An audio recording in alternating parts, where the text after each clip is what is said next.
आप सबको जोहार दोस्तों। आई होप कि आप बहुत अच्छे होंगे।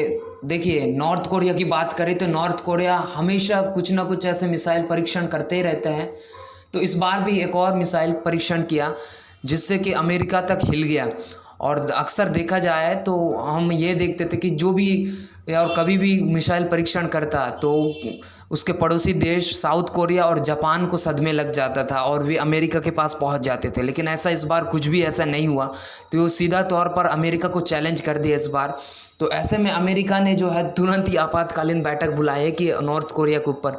देखिए, अभी जो है जो पैसिफिक कंट्रीज़ है, जो ओशियन के किनारे जितने भी देश हैं, वो सारे देश मिलकर उनका समिट हो रहा है।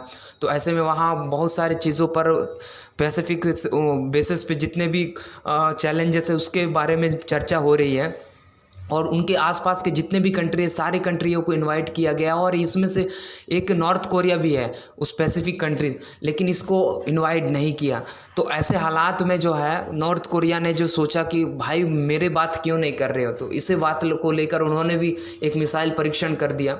और ऐसा मिसाइल परीक्षण किया कि इसे बैलिस्टिक मिसाइल जो कि लंबी दूरी पर तय करके मार सकता है। यहाँ इसका मिसाइल की रेंज कहा जाता है कि 15,000 से 16,000 के बीच की स्पीड है इसके, मतलब इंटर कॉन्टिनेंट मिसाइल है। तो ऐसे में जो है वो अमेरिका को भी चैलेंज कर सकता है। तो ये सीधे तौर पर अमेरिका को एक बहुत बड़ा एक चैलेंज था और इससे अमेरिका भी बहुत ज़्यादा डर गया। तो आपातकालीन बैठक बुलाई और उनके ऊपर सैंक्शंस लगाने की और उनके बारे में बात करने की अमेरिका ने बैठक बुलाई। तो और इसमें बहुत सारे इसमें चाइना और रशिया भी पार्टिसिपेट कर रहे हैं।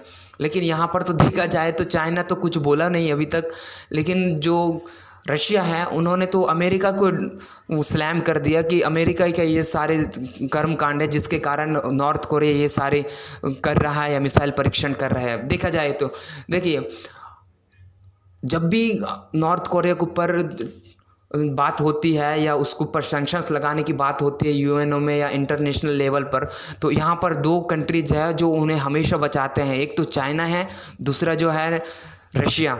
ये हमेशा नॉर्थ कोरिया पर वीटो लगा देते हैं कि इस ऊपर कोई भी हम सैंक्शंस नहीं लगाएंगे। तो ऐसे हालात में बच जाता है। तो इससे और भी मोटिवेट होकर और भी ये नॉर्थ कोरिया जो है परीक्षण करते रहते हैं नए नए मिसाइलों का।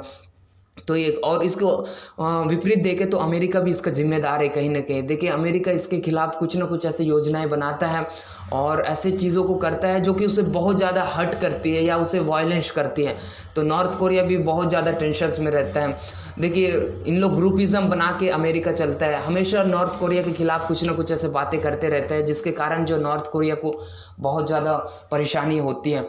उनके पड़ोसी देश भी है जो साउथ कोरिया और जापान, इनके साथ तो बिल्कुल भी नॉर्थ कोरिया का जमता नहीं है और कट्टर दुश्मन है इनके। तो इनको डराने के लिए हमेशा कुछ ना कुछ ऐसे परीक्षण करते रहता है, तो बहुत ज़्यादा प्रॉब्लम्स करते रहता है उनके लिए। तो ये एक है। और सबसे ज़्यादा कहा जाए तो इसका पीछे का अमेरिका भी कहीं ना कहीं जिम्मेदार हो सकता है। यूरोपियन या वेस्टर्न कंट्रीज उस पर बहुत ज़्यादा सैंक्शंस को लाद दिए हैं और उसको अकेलापन कर दिया है, दुनिया से बिल्कुल भी कट आउट कर दिए हैं और कोई भी देश उनके साथ जो है व्यापार नहीं कर सकता है। तो ऐसे स्थिति में कोई भी नॉर्मली यदि कोई व्यक्ति को बंद कर दिया जाए किसी कमरे में कई दिनों तक, तो ऑब्वियसली बात है वो तो पगला तो जाएगा। तो ऐसे ही एक तो किम जोंग उन जो है ऐसे पागल टाइप्स इंसान है, तो ऐसे हरकतें तो बिल्कुल करेगा।